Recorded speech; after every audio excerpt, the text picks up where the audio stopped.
నాకు ఈ రాజ్యము వద్దు, భోగములు వద్దు, నెక్స్ట్ ఈ 3 లోకాల పరిపాలన వద్దు, నేను ఎన్ని తృణోపాయంగా వదిలిపెట్టేస్తున్నా.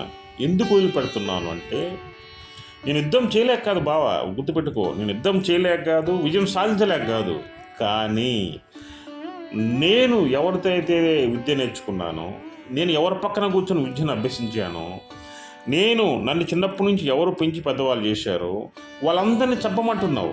వాళ్ళందరినీ చంపి నేను జీవించడం నాకు ఇష్టం లేదు, అటువంటి రాజ్యం కానీ భోగాలు కానీ నాకు వద్దు అని ఎక్స్ప్లెయిన్ చేస్తున్నాడు. ఎవరికి? శ్రీకృష్ణ భగవానుడికి. శ్రీకృష్ణుడు ఆలోచనలు పడ్డాడు. ఏంటి, అర్జునుడు ఈ విధంగా ఉన్నాడు కదా, మనం ధర్మం కాపాడాలా అంటే ధర్మ సంస్థాపన జరగాల, ఇతను ఈ విధంగా ఉంటే ధర్మాన్ని మనం ఎలా కాపాడతాం అని ఆలోచనలో పడ్డాడు. అప్పుడు అర్జునుడికి ఆయన ఏ విధంగా యుద్ధానికి సన్నద్ధం చేయాలి అర్జునుడిని అనేది బాగా ఆలోచనలో పడిపోయాడు శ్రీకృష్ణ భగవాను. జై శ్రీకృష్ణ, జై శ్రీకృష్ణ.